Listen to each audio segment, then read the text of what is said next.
Hi friends, ఎలా ఉన్నారు? నేను మీ సోల్జర్ సాయి గిరిధర్. నిన్న నన్ను ఒక సబ్స్క్రైబర్ ఆర్మీకి అండ్ పారామిలిటరీ ఫోర్సెస్కి తేడా ఏంటి అని అడిగారు. తేడా ఏంటంటే, firstly army, navy, air force వీటిని ఆర్మ్డ్ ఫోర్సెస్ అంటారు, లేకపోతే త్రివిధ దళాలు అని అంటారు. ఈ ఆర్మ్డ్ ఫోర్సెస్ డిఫెన్స్ మినిస్ట్రీ అండర్లో ఉంటాయి. వీటిని సిడిఎస్ కంట్రోల్ చేస్తూ ఉంటాడు. వీటి డ్యూటీస్ ఏంటంటే, వేరే దేశాలు మన దేశం మీదకి యుద్ధానికి వస్తే ఆపడం, వాటితో యుద్ధం చేయడం, లేకపోతే మనమే వేరే దేశ భూభాగంలోకి వెళ్ళి యుద్ధం చేయడం.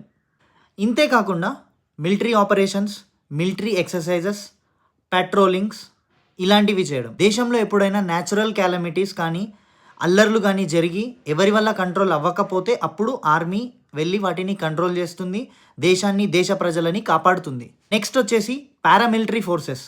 పారామిలిటరీ ఫోర్సెస్ అంటే CRPF, BSF, CISF, ITBP, NSG ఇలాంటివి చాలా ఉంటాయి. వీటి డ్యూటీస్ ఏంటంటే బార్డర్స్ని ప్రొటెక్ట్ చేయడం, లా అండ్ ఆర్డర్ మెయింటైన్ చేయడం, టెర్రరిజంని కంట్రోల్ చేయడం, ఇంటర్నల్ సెక్యూరిటీ లాంటివి మెయింటైన్ చేస్తూ airports, railway stations, thermal industries, petroleum industries వంటి పెద్ద పెద్ద ఇండస్ట్రీస్ని ప్రొటెక్ట్ చేస్తూ ఉండటం వీటి డ్యూటీస్.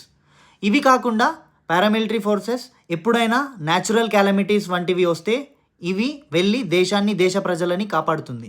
ఇంకా ఇందులో ఎలా జాయిన్ అవ్వడం, శాలరీ, క్వాలిఫికేషన్స్ ఏమేం కావాలి, వీటి ట్రైనింగ్ ఎలా ఉంటుంది లాంటి మరిన్ని వివరాలు తెలుసుకోవడానికి కోసం ఛానల్ని లైక్ అండ్ సబ్స్క్రైబ్ చేయండి, మరియు కామెంట్ చేయండి ఏమైనా డౌట్స్ ఉంటే.